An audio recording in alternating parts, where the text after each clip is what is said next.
intéressant. Et après, screen, share your screen, go live. Ok.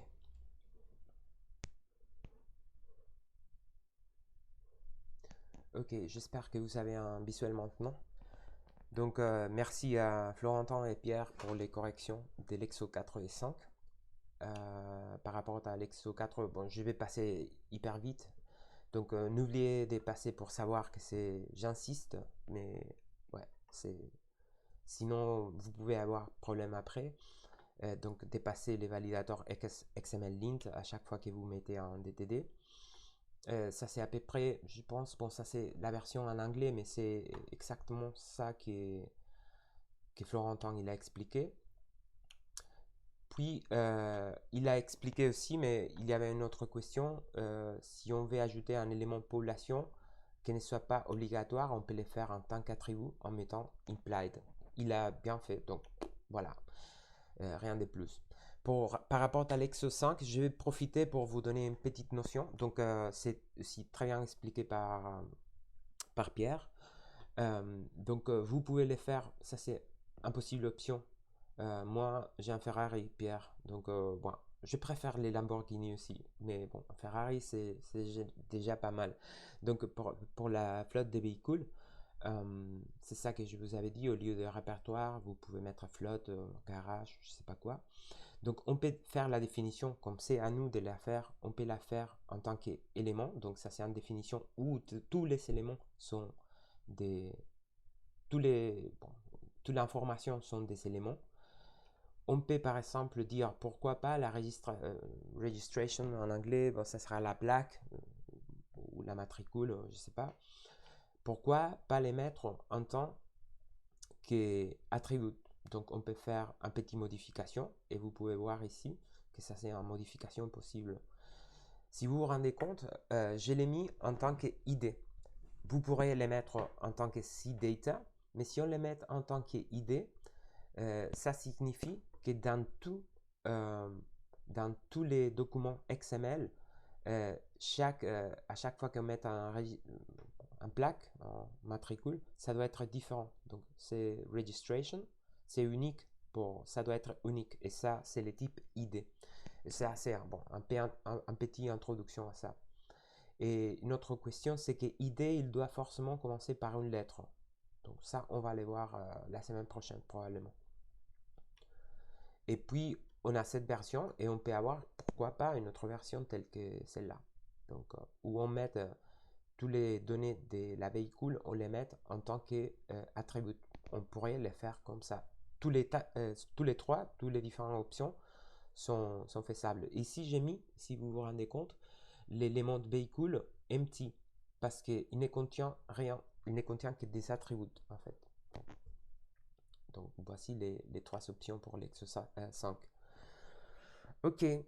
Pour l'Exo 6, je ne sais pas combien de gens vous l'avez fait ou vous ne l'avez pas fait. Si vous avez trouvé des problèmes, si vous n'avez pas trouvé des problèmes,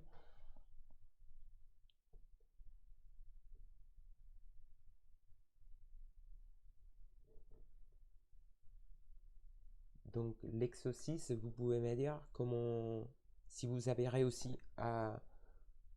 Ok, Mathieu, il n'a pas réussi. Donc les problèmes, c'est un peu tordu, c'est exprès, c'est fait exprès que ça soit un peu tordu pour voir comment. L'idée, c'est en effet, donc on veut utiliser des sous-éléments non, alors prénom et nom. Et bon, ça c'est, j'essaie de faire la traduction en même temps en lisant ici.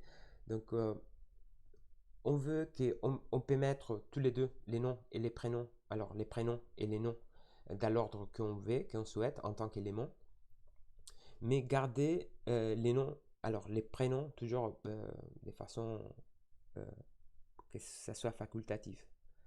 Donc, par exemple, ça sont des possibilités dans la DTD dans lesquelles comment on peut définir euh, bon, l'ordre. Mais si vous essayez de faire un XML lint et valider un DTD avec, par exemple, cet exemple-là ou cet exemple-là, ça va à vous donner une réponse des non-déterministic DTD. Donc quelque chose comme ça. Non-déterministic. Je pense, je sais pas Mathieu ou le reste, si vous avez eu ces problèmes-là.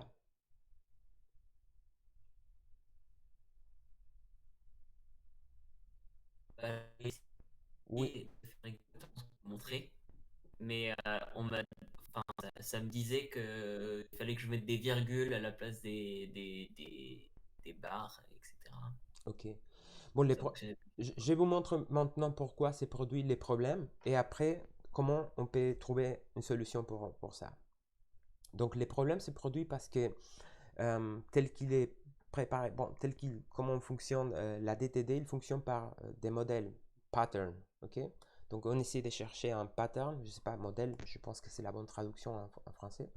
Donc à chaque fois qu'on essaie de trouver un modèle, on essaie de trouver un modèle unique, c'est-à-dire si on introduit dans l'XML, par exemple ici, bon, je vais nommer ça en anglais parce que sinon je vais traduire tout le temps nom, prénom, etc. Donc surname, name.